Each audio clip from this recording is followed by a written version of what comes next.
malusog na katawan. Mga kanutrisyon, sa 49 na episode po ng Radyo Mo sa Nutrisyon Year 6, tinalakay natin ang mga mahalaga at napapanahong usapin tungkol po sa kalusugan at wastong nutrisyon. Inalam natin ang ligtas na pagbubuntis at pagsilang ng sanggol, ang tamang nutrisyon ng mga kabataan, pati na rin ang tamang diet, timbang, ehersisyo at lifestyle habits upang magkaroon po ng malusog na pamumuhay at makaiwas sa sakit. Ako po si Rod Marcelino. Welcome sa Radyo Mo sa Nutrisyon Year 6. Malusog na katawan, nutrisyon ang kailangan. Malusog na isipan, nutrisyon ang kasagutan. Bilang pangwakas na episode sa ating ika-6 na taon, balikan natin ang ilang mahalagang pagsakasama. Si Ms. Jovi Rabal, ang Chief ng Nutrition Information and Education Division ng National Nutrition Council. Ang ating pong ninang sa wastong nutrisyon, Assistant Secretary of Health at Executive Director 4 po ng National Nutrition Council, Bernie Flores, ay nasa official travel po. Ma'am Jovi, magandang hapon. Nice to see you back. Na-miss namin kayo. Nga po. Hello? Well, pababa, ma'am. Yung high-tech yan. Hello. Yun. Tara, physically nawawala din. Hello, magandang hapon po sa inyong lahat, mga kanutrisyon. Of course, Rod, I'm back again. At kay Asek Bernie, parating pa po siya mamayang hapon lang. Okay, opo. Pasalubong. Okay. Para ang bilis ng panahon, Rod, Ay, at opo, natapos na tayo sa Year 6 ng Radyo Mo sa Nutrisyon. So, yung ating mga tagapakinig, baka po nagtataka kayo kung bakit kalagitnaan ng taon ay panghuling episode na ito ng Year 6. Nag-umpisa po kasi tayo din ng Radyo Mo sa Nutrisyon sa kalagitnaan ng taon. Pero wag po kayong malungkot dahil pinaghahandaan na po namin ang Year 7. Yun ang magandang balita doon. Yes. So, wag kayong malungkot. Nakagawin na rin po natin na magbalik tanaw sa mga naging nakaraang episode natin bawat taon. And sa Year 6 ay muli nating gagawin ito. So, napag-usapan natin ang kalusugan at nutrisyon sa iba't ibang life stages mula pagbubuntis hanggang sa pagtanda. Sa buong buhay kasi ng isang tao, dapat ay tama ang ating nutrisyon para maging maayos ang ating pamumuhay. Kaya naman ang Radyo Mo sa Nutrisyon, ang inyong katuwang sa kaalaman pagdating sa tamang pagkain at kalusugan. Kaya bago natin isara ang taong ito ay simulan ng bagong yugto, bigyan diin nating muli ang mga mahalagang kaalaman sa bawat yugto ng buhay na naidulot ng mga naging episode natin, Rod.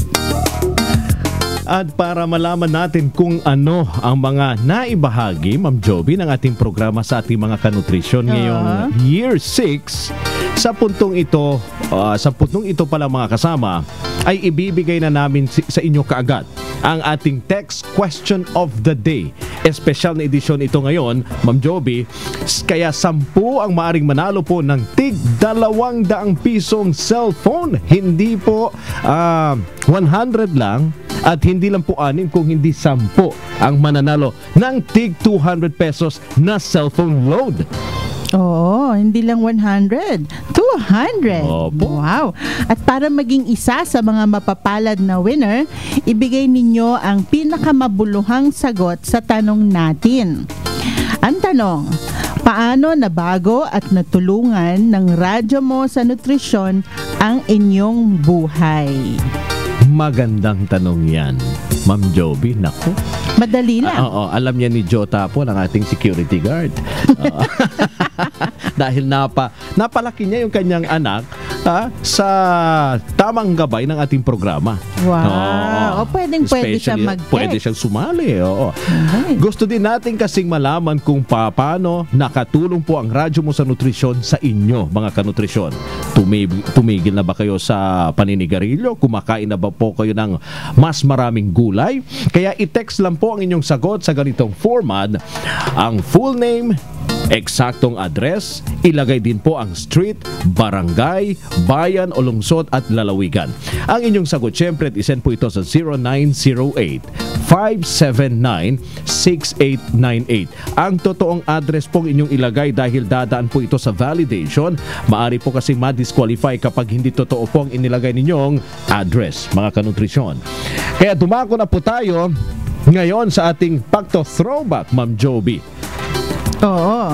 Nabanggit po ninyo kanina, ma'am, na dapat ay may tamang nutrisyon sa lahat po ng yugto ng buhay para maayos ang pamumuhay. Correct. Opo. Napag-usapan natin noon na ang kalusugan at kakayahan po ng isang tao na maging produktibo ay nakasalalay po sa unang 1,000 araw po ng kanyang buhay. Oo, Rod. Ito yung konsepto ng first 1,000 days o ang panahon mula sa pagbubuntis ng 9 na buwan hanggang sa bago mag second birthday ang bata. So, maselan ang yugtong ito dahil dito nagaganap ang mabilis na pagdevelop ng katawan at isip ng bata. Ano mang kakulangan sa nutrisyon ng ina at ng sanggol sa mga araw na to ay may malaking epekto sa bata na dadalhin niya sa kanyang pagtanda. So, pakinggan po natin muli ang sinabi noon ni Miss Maria Lourdes Vega, ang Nutrition Officer 5 at Hepe ng Nutrition Policy and Planning Division ng National Nutrition Council. Kailangang tiyakin ng mother na iinom siya ng iron folic acid supplement. Kasi kahit anong gawin niya, sa laki ng pangangailangan ng katawan, sa iron, sa panahon na yon, hindi mabibigay ng pagkain. Pag pinanganak na si baby, simple lang ang tatandaan ng nanay or ng mga kapaligid ng nanay. Exclusive breastfeeding si baby. Magpasuso. Yan. Balik gatas tayo lang, naggatas lang ng ina sa unang 6 na buwan, walang tubig, walang kahit anong kailangan. Pero, so yun ang exclusive breastfeeding. Alala mo, Rod? BBF. Check. Pero, BF check. Pero pagdating ng 6 na buwan, kailangang tulungan yung breast milk sa pamamagitan ng pagbigay ng dagdag na pagkain. At yan naman yung tinatawag na complementary feeding. Kahit unti-unti nang pinapakain si baby, tuloy pa rin ang pagpapasuso hanggang 2 taon o higit pa. Nabanggit din natin ang kalagahan, Ma'am Jovi, ng breastfeeding nung tinalakay natin ang early childhood care and development. Ito naman po yung advokasya na dapat ay napapangalagaan po ang kalusugan ng katawan, isipan at psychosocial needs ng mga bata. Balikan po natin ang mga sinabi ni Dr. Teresita G. Inchong, Executive Director po ng Early Childhood Care and Development Council. Ang ECD training natin ay mayroong 5 component na yung una ay kasama dito ang physical na paglago ng bata. Ang kanilang big and small muscle, paglaki, pagtakbo. Alam niyo, may mga bata, kung minsan palaging karga, lalo na sa Pilipinas, sa mga nanay, maraming overprotected. Kasama rin dito po yung self-help skill na bata, yung pagtulong sa sarili, gumawa ng mga bagay para sa kanya na ayon sa kanyang edad. At ang pangatlo po ay yung kanyang cognitive development. Kasi ang bata sabi nga ni Asik Bernie kanina, hindi lang yung pakakainin, hindi lang yung ipapabakunahan, kundi dapat na-stimulate din yung pag-iisip niya. Okay. At ang isa pa hong component ay yung language development. Kung matatandaan din ninyo, kultura natin, yung mga bata, bihira na makapagsalita noon yun na ang bata ay dapat nakikita lang at hindi pinakikinggan. Pero ngayon, sa bahay pa lang, yung mga magulang dapat palaging kinakausap. Kahit naman nagpapadede siya, kinakausap, anak, kumusta ka? Parang gano'n na natututo na rin ng bata ang boses ng nanay at yung mga kasamahang nakapaligid sa kanya.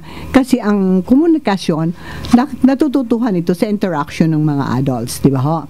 Tapos yung isang importante din, yung psychosocial development ng bata, lumalaking may mahusay ang pagpapalaki, may values na maliit pa lang, alam niya kung paano ang gagawin niya, pakikisalamuha sa mga tao, pakikipag-ugnayan sa mga bata, sa loob pa lang ng bahay, and then paglabas sa community, sa barangay, na pwede makipaglaro.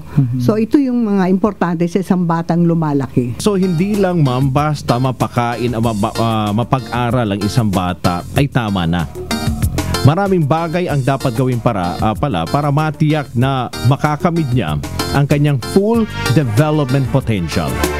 At iyan nga ang sinisigurado ng Early Childhood Care and Development Council na binubuo naman ng iba't ibang ahensya ng gobyerno, pati pribadong sektor, mga local government unit at mga barangay. Pero kapag ang bata ay nagdalaga o nagbinata na, maring pagbabago ang nagaganap sa kanyang katawan. So sa panahong ito, mahalaga rin ang pagkakaroon ng wastong nutrisyon.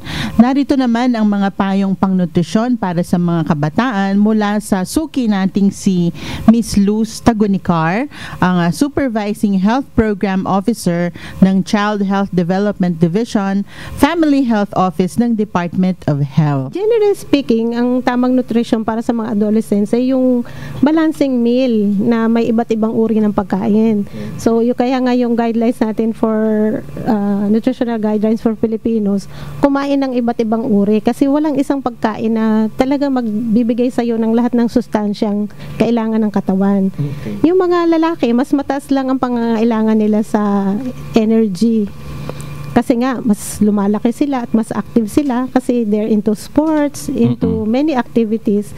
Mas malaki ang kailangan nila sa babae, yung energy, protina, vitamin C, yung mga B vitamins natin, yung B1, B2, and B12, yung vitamin K, magnesium, zinc, manganese, and fluoride. Lahat ng ito ay kailangan para sa pagbuo ng buto at saka paglaki ng katawan, yung paghaba, yung pagtangkad.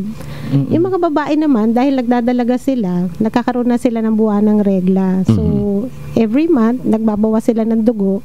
So, para maibalik yon, mas kailangan nila ng iron ang nagtutulong sa katawan natin para magbuo ng mga red blood cells natin. So, yun yung very distinct na kailangan ng babae. Nasabi nga niya Rod yung mga nutritional requirements. Isang issue rin na natalakay natin dati ay yung maagang pagbubuntis ng mga teenager. So hanggat maaari po, iwasan po natin yan, gabayan natin yung ating mga anak na dalaga. So, malaking challenge para sa ating mga magulang pati na tagapag-alaga ang nutrisyon ng kanilang mga binatilyo at dalagita. Dahil parehong busy ang magulang, madalas hindi na nasusubaybayan yung kinakain nila pag nasa school at labas ng bahay, Rod. Opo, Ma'am Joby. At ang maling diet mula pagkabata at may epekto sa kanilang kalusugan kapag sila ay naging adult na. So nangunguna riyan mga kasama ang pagtaas po ng cholesterol level sa dugo na nagdudulot po ng stroke at sakit sa puso. Para mapanatiling mababa ang blood cholesterol, pakinggan po natin muli ang payo ni Dr. Ian Herbert Estanislao ng Philippine Heart Association tungkol dito. So ang may papayo ko lang po sa inyong lahat ay bawasan po ang pagkain ng matataba at mamantika. Proper diet po, katulad ng pinag-usapan natin kanina. Proper diet, hindi po gutom diet, no? Para mapanatili ang magandang kalusugan at para hindi magbara ang puso. Yun pong iwasan natin magbara kasi pag nagbara na po yan, nandun na po yun, no? So iwasan.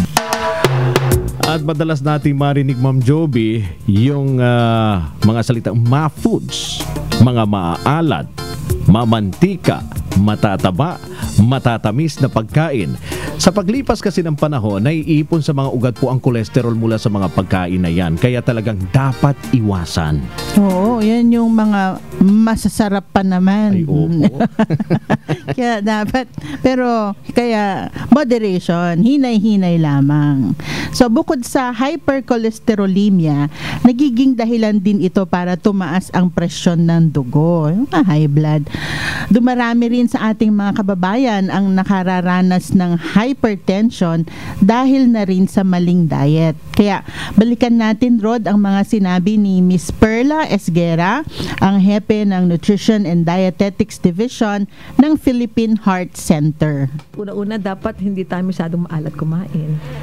mamantika at saka yung matataba, kagaya ng mga bulalo, yung mga taba ng mga karne, yung mga balat ng manok. So iwasan natin. Tapos yung mga pagkain ng sobra ng mga processed foods, mga dilata, yon, kasi maraming alat yun. Tusino, mga tusino, oo. Yung mga tuyo, ma'am, oo, isa pa din yun kasi napakadaming asin na nilalagay yun. So, siyempre, masarap talaga kumain ng mga may alat. Oo, talaga. Pero yun, makakasama yun. Kailangan talaga baguhin ang lifestyle. Kung halimbawa kayo ay naninigarilyo, siyempre, alisin ang paninigarilyo. Kung kayo naman ay lagi lang nakaupo at wala kayong exercise, dapat kong mag-exercise. At kung kayo naman po ay mahilig, yun nga, yung mahilig ko minom ng mga soft drinks, mga sweetened beverages, tanggalin na yon. Basta plain water na lang din ang mas mahalaga, ganon. Tapos siyempre, i-manage natin yung mga stress, yung maging positive tayo sa lahat ng mga problema, hindi tayo masyadong nagpapanik. Ang kailangan tandaan lalo sa hypertension ay yung World Health Organization recommendation na no more than 5 grams of salt kada araw. So, isang kutsarita lamang. Okay, bukod nga sa tamang diet, mahalaga rin ang healthy lifestyle para mapanatili ang normal ang blood pressure na mas mababa sa 120/80. Magkadugtong talaga yan na nutrition, Ma'am Jovi, at healthy lifestyle. Ano po, Ma'am? Oo. Hindi magkatuwang partner. Kung baga hindi sila pwedeng magkahiwalay niyan. Kaya mamaya ay ipagpapatuloy pa natin ang ating pagbabalik tanaw, mga kasama, sa mga naging episode po. Lalo na pagdating sa pagkakaroon po ng healthy lifestyle. Pansamantala muna tayo magbe-break. Maghanap buhay lang po tayo. Diyan lang po kayo at magbabalik po ang pangwakas na episode ng Year 6 ng Radyo Mo sa Nutrisyon. Radyo Mo sa Nutrisyon. Ang kampiyon ng 10 Commandments. Mang Moy, caller sa line 1. Hello? Mang Moy, pinagtatalunan kasi namin ni Mrs. kung hanggang kailan dapat i-breastfeed ang baby namin. Commandment number 2 yan. Sa unang 6 months ni baby, breastfeeding lamang. Mula 6 months, bigyan din siya ng ibang angkop na pagkain. Pero tuloy pa rin ang breastfeeding. 2 taon? O higit pa, para mas malubos ang nutrisyong nakukuha ng bata. Tama pala si Mrs. Sundin ang 10 Commandments para sa sigla at lakas ng buhay. Paalala ng National Nutrition Council ng DOH. Ipinakikilala ang kampiyon ng 10 Commandments, si Mang Moy. Commandment number 1. Kumain ng iba't ibang pagkain. Iba't ibang pagkain? Yes, mga pagkain nagbibigay ng iba't ibang sustansyang kailangan natin. Halimbawa, sa protina, may itlog, isda at butong gulay. Sa carbohydrates, kanin, mais o tinapay. Vitamin at mineral, gulay at prutas. Kung halo-halo. Ibang commandment na yan, Elmer. Sundin ang 10 Commandments para sa sigla at lakas ng buhay. Paalala ng National Nutrition Council ng DOH. Pang-10 Commandment, Mang Moy. Maging aktibo, iwasan ang alak, huwag manigarilyo. Wala akong ganyang bisyo. Very good, Elmer. Maraming bagay ang nagdudulot ng stress at ng sakit, tulad ng cancer, heart disease, diabetes. Simple ang sekreto. Kumain ng tama, magpalakas ng katawan, maging aktibo. Game ako dyan, Mang Moy. O sige, Elmer, mamaya pagpunta natin sa kantin, maghagdan tayo. Hanggang 10th floor? Sundin ang 10 Commandments para sa sigla at lakas ng buhay. Paalala ng National Nutrition Council ng DOH. Radyo Mo sa Nutrisyon. Mga kasama, nagbabalik po ang Radyo Mo sa Nutrisyon at ang ating pagre-review po, ika nga, ng mga mahalagang impormasyong naibahagi ng ating programa sa ika-6 na taon. Maaari po kayo maki-interact sa amin sa pamamagitan po ng hashtag Radyo Mo sa Nutrisyon Year 6. I-add nyo na rin po kami sa inyong circle sa Google+. Para sa mas detalyadong replay ng mga nagdaang episode, panoorin po ang mga ito sa YouTube channel na Radyo Mo Nutrisyon Year 6. Mapapanood din po riyan itong episode natin ngayon. I-like din po ang aming Facebook account na Radyo Mo sa Nutrisyon at sundan kami sa Twitter account na Radyo Nutrisyon. Pareho pong one word yon. At sa mga naka-Android phone po, Ma'am Joby. Oo, high-tech na tayo. Yes. Level up na po. Pwede nyo pong i-download mga kasamang application na RMN TV sa Google Play Store para po masubaybayan po ninyo kami at makita nyo na rin yung ano namin, no? Yung itsura namin dito sa loob ng booth.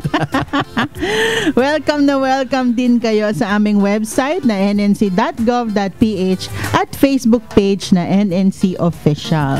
At siguro Ma'am Joby, ulitin lang natin yung text question of the day para dun sa 10 po, hindi 6 ang mananalo ng TIG 200 na hindi 100 pesos. 200 pesos na cellphone load sa 10 na makakapagbibigay ng magandang sagot po.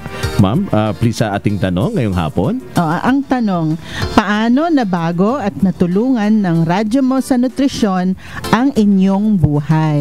Ayun po. I-text po ang inyong sagot. Again, sa ganitong format mga kasama, ang eksaktong address, ilagay po ang street, barangay, bayan o lungsod at ang lalawigan mga kanutrisyon. At syempre ang sagot at isend po ito sa 0908-579-6898. Again, ang premyo rito, 200 po na cellphone load sa 10 winners.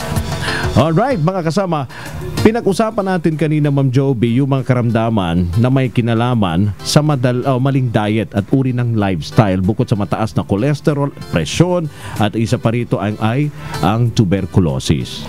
Totoo yan, Rod. Kapag kulang ka sa sustansya, magiging mahina ang resistensya mo. At kung madalas kang puyat at malakas kang manigarilyo, malamang ay maapektuhan ang iyong mga baga at mas prone na magkaroon ka ng TB.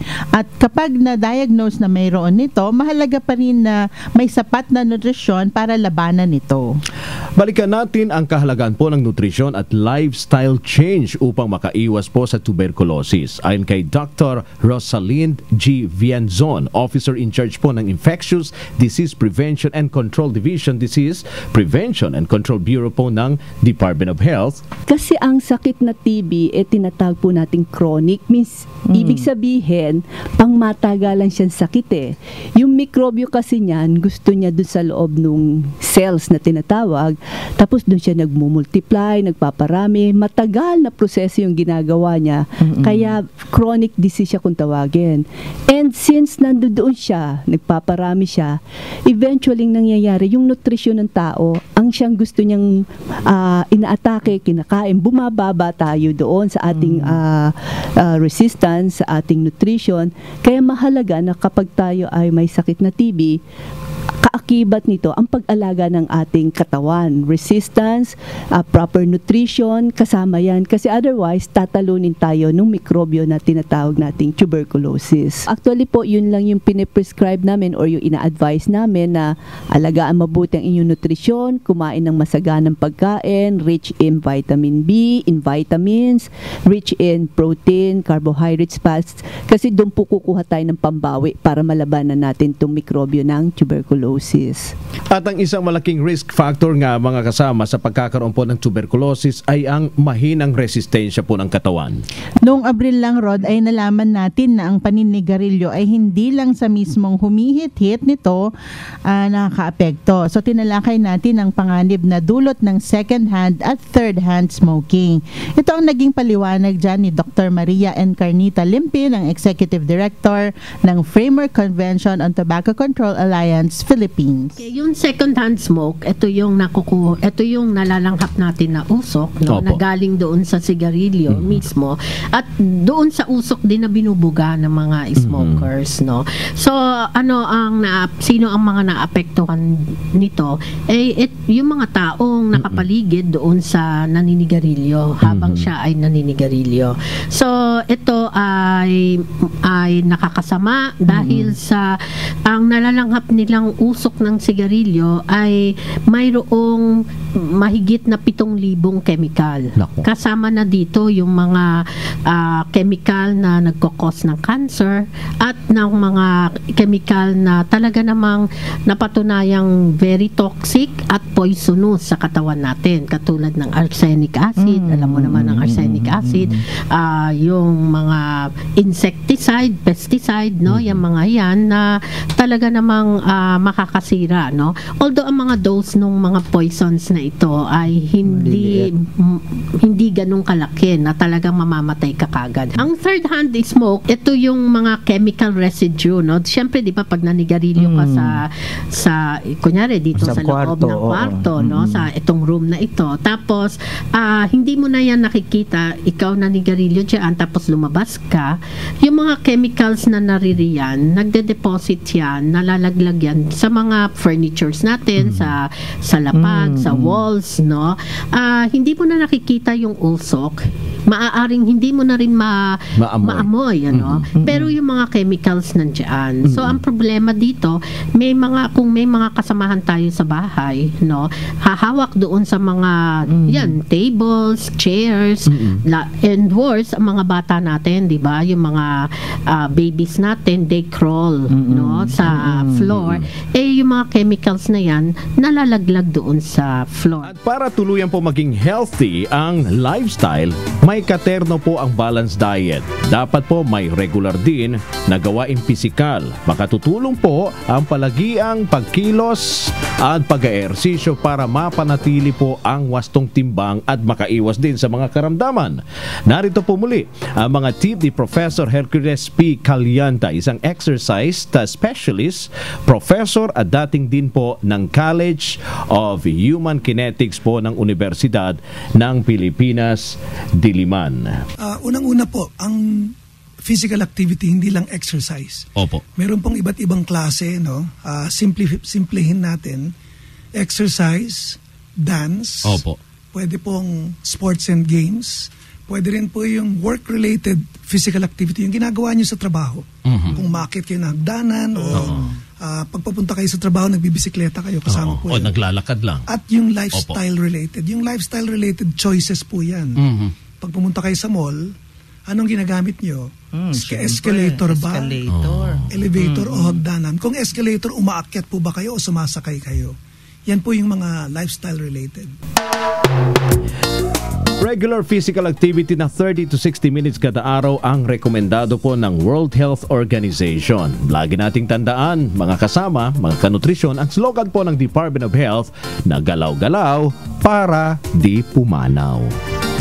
Bilang pangwakas na handog sa inyo ng Radyo Mo sa Nutrition Year 6, binalikan natin ang wastong nutrisyon na kaakibat ng tamang pangangalaga sa kalusugan at katawan sa bawat yugto ng buhay. Sa unang 1,000 araw ng buhay, dapat ay handa at malusog ang buntis, lalo na ang sapat na iron at folate.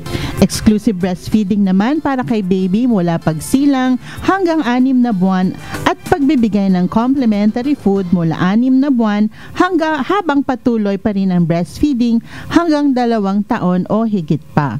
Sa panahon naman ng early childhood o mula pagsilang hanggang 8 taong gulang, nagaganap ang kanilang mabilis na physical, mental at psychosocial development. Kaya kailangang masuportahan sila. Ang mga nagbibinata ay may mataas na pangangailangan sa enerhiya, calcium at protina dahil sa mabilis na paglaki ng kanilang mga buto at pagiging mas aktibo. Ang mga nagdadalaga naman ay mas nangangailangan ng sapat na iron at folate upang maiwasan ang anemia. Ang mga karamdaman naman tulad ng mataas na kolesterol, hypertension, tuberculosis ay bunsod ng maling diet at di wastong pamumuhay. Mariin nating ipinapayo na umiwas sa paninigarilyo pati ang ma-expose sa second-hand at third-hand smoke, umiwas sa pag-inom ng alak, ang pagkakaroon ng balanced diet gamit ang pinggang Pinoy at mga pagkakaroon ng regular na gawaing pisikal. Ang mga payong pangnutrisyon sa aming inailahad sa Radyo Mo sa Nutrition Year 6 ay nakasaad sa ating 10 commandments. Sana po ay gawin ninyo itong gabay sa inyong pang-araw-araw na pamumuhay. Nagpapasalamat po ang National Nutrition Council sa inyong patuloy na pakikinig sa aming programa. Sa Year 6 ay nakamit din natin ang karangalan ng Gandingan Award bilang Best AM Radio Program at Best Host para kay Asek Bernie. Patunay po ito ito ng makabuluhang serbisyo at kalidad ng ating programa na handog ng National Nutrition Council sa inyo. Marami po tayong dapat ipagsalamat po sa Year 6. At syempre, bilang pasasalamat na rin sa ating mga listeners, 10 ang pipiliin nating winner sa ating text question. At doble po matatanggap nilang premyo dahil 200 piso na po ang matatanggap po ng bawat isa sa kanila. 200 mga kasama.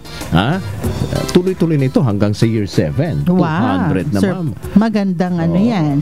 So, hawak na po namin ang pangalan ng 10 maswerteng nakapag-text agad ng kanilang sagot sa tanong na paano nabago at natulungan ng radyo mo sa nutrisyon ang inyong buhay. At eto na nga, Ma'am Joby, ang ating mga winners ng Tig 200 pesos na cellphone load. 10 po sila, mga kasama. Ang unang winner ay galing po sa Calapan Oriental, Mindoro. Ang sabi niya, natuto akong disiplinahin ang aking sarili na kumain ng gulay. Very good. Dahil sa radyo mo sa nutrisyon. Yan ang sabi ni Erlinda Bal ng Calapan Oriental, Mindoro. Ang pangalawang winner naman ay galing po sa Barangay Poblasyon, Sual, Pangasinan. Ang sagot naman niya, Ma'am Jovi, nabigyan ko po ng tamang gabay ang aking pamilya sa tamang kalusugan. Congratulations, Elena Similia. Ang pangatlo na winner ay galing po sa Palusapi Street, Barangay Caloocan, San Jose City, Nueva Ecija. Malayo-layo din. Malayo din, opo. At ang sabi niya rito, dahil sa radyo mo sa nutrisyon, abay nabigyan ko po ng tamang diet ang anak ko sa araw-araw. Lalo na ngayon, malapit na po ang pasukan sa school. Pagdating sa tamang pagkain o baon niya sa school. Yan ang sinabi ni Roberto Velasco Jr. Lalaki to. Oo, tsaka ang haba ng sagot niya. Ang haba. Maganda yun. Walang effort, ha? Napakahaba yung sagot. Congratulations, Tatay Roberto. Ang pang-apat na winner naman, Ma'am Jovi, ito ay mula sa Camanchili Street. Ito malapit-lapit lang, taga Malate, Manila. Ang sabi naman niya rito, abay, natakot na po akong uminom ng alak at manigarilyo. Ay, salamat. Sa pakikinig po sa radyo mo sa nutrisyon. Wow, Ayan, salamat naman. Bakit Joy, ha? Joy Salvador? Lalaki. Joy ang pangalan eh. Pero malakas magnigarilyo. At yung pang-5 ay galing naman ito malayo-layo. From Alyosan, Cotabato, Mindanao ito. Malaki po ang naitulong sa akin ang programa nyo dahil napakain ko po ng tama ang anak ko. Ngayon, masigla at malusog ang katawan dahil sa turo nyo po sa tamang gawin sa bata. Opo, yan ang sagot ni Noraida Caluco. Noraida Magsukol, taga Cotabato. Yung pang-anim naman, again, another from Mindanao. From North Cotabato naman ito. Ang sabi niya, naging malusog at hindi sakitin ang pamilya ko. Sinunod ko po lahat ng nasa Pinggang Pinoy daw. Sabi ni Nico Lavarias. So, balansin ang kanyang diet every time. Ayun. Ang pang-7 ay galing naman po sa Purugto, San Antonio, Basi, Eastern Samar. At ang Basay pala yung rito naman. From Eastern Samar kasi hindi pa ako nakabisita rito. Ako nakapunta na. Pero ba tayong communities rito? Radio? Wala sa Basay, Samar. Sabi niya, na-maintain ko po ang aking timbang sa pag-exercise araw-araw, pati ang lakas ng katawan ko dahil sa radyo mo sa nutrisyon. Yan ang sabi ni Angeli Punzal from Basay, Eastern Samar. Yung pang-8 naman ay galing ito sa Marikina City lang. Pero mahaba-haba yung kanyang sagot rito. Isa po ako sa avid listener ng radyo mo sa nutrisyon at marami po akong natutunan sa pakikinig po sa inyo na bago po ang buhay ko dahil sa pakikinig ko ang episode tungkol sa tamang pagpapasuso ng sanggol. Dahil isa po akong isa po akong ina, sinisiguro ko po na masustansyang pagkain ang aking kinakain at para masuso ng aking anak at maging anak ko po ay makaiwas sa iba't ibang klase ng sakit. Salamat sa radyo mo sa nutrisyon. Hindi maiksi ang sagot niya. Ito yung pang 8, si Lisa Marie Agustin. Yun ang kanyang sagot. Alright. Thank you very much, Lisa. Talaga. Oo. Number 9. Ang laki talagang naitulong ng programa ng radyo mo sa nutrisyon. Ito naman ay galing ma'am sa Hermosa, Bataan. Si Jenny Ronquillo. Ang sagot naman niya, binago po ng programa niyong radyo mo sa nutrisyon ang paghahanda ko po ng pagkain para sa mga anak ko at asawa. Dati palaging processed food daw po yung kanilang kinakain, pero ngayon dahil sa radyo mo sa nutrisyon, gulay na at isda po ang parating inihahanda nila. Wow, tama yun. Galing, Iwasan ang processed food. Opo. So ang pang-10 naman, ito ay galing sa San Fernando, La Union. Yung ano pala, si Jenny again, no? Yung pang-siyam natin, Jenny Ronquillo, congratulations. Ang sagot naman ng ating pang-10 winner na si Felomina Buenaventura ng San Fernando, La Union. Ang sabi niya rito, nabago po ang pamumuhay. Dati mahilig sa happening, inuman at kainan ng walang patit. Ngayon ay hindi na at nakakasama pala sa kalusugan ang libangan. At ngayon daw ay natuto na rin siya magtanim daw ng gulay. Okay. So, nako talagang yun nga sinasabi natin, Ma'am Joby, no? Bukod mga kasama sa may load na po kayo, ang imbahalaga dyan, ang napakahalagang premyo at napakagandang premyo po ang natatanggap ninyo every Saturday, yung tamang impormasyon sa pag-aalaga sa ating kalusugan. Oo, natutuwa naman tayo na napakalaking tulong pala ng radyo mo sa nutrisyon. Kaya congratulations sa ating mga nanalo ng tigda 200 peso load. Sana po ay patuloy pa rin ang inyong pakikinig para mas marami na rin po tayong matulungan magkamit ng wastong nutrisyon. At yan po ang kabuuan ng ating talakayan dito sa radyo mo sa nutrisyon at kabuuan na rin ng ating ika-6 na taon. Magsasama-sama pumuli tayo sa isa na namang taon ng masustansyang talakayan sa pagbubukas mga kasama ng radyo mo sa nutrisyon. Year 7 na po sa June 25 po yan. Pansamantala po muna tayo magre-replay ng isa pong episode sa susunod na Sabado habang naghahanda po kami sa ating ika-7 taon. Manatili pong nakatutok tuwing Sabado ganap na alas 12:30 po ng tanghali dito po sa radyo mo sa nutrisyon sa DZXL 558. Tandaan po, dito sa radyo mo sa nutrisyon, mga kanutrisyon, bubusugin namin kayo sa impormasyon. Sisiksikin namin kayo ng mga tip tungkol sa tamang nutrisyon. At tutulungan namin kayong iwagsi po ang mga maling gawaing kumukontra sa mabuting kalusugan. Wastong nutrisyon, impormasyon, solusyon, positibong aksyon. Tandaan, malusog na katawan, malusog na isipan para sa malusog na mamamayan. Ako po si Jovi Raval, ang Chief ng Nutrition, Information and Education Division at Program Manager ng Radyo mo sa Nutrisyon sa ngalan po ng Ninang ng Nutrisyon, si Assistant Secretary of Health at Executive Director ng National Nutrition Council, si Bernie Flores. At ako naman po si Rod Marcelino. Kami po ang inyong kabalikat sa kalusugan at sa wastong nutrisyon. Dito sa Radyo mo sa Nutrisyon Year 6. Abangan ang Year 7. Malusog na katawan, nutrisyon ang kailangan. Ang programang ito ay inihatid sa inyo ng National Nutrition Council. Para sa malusog na mamamayan, gustong nutrisyon ng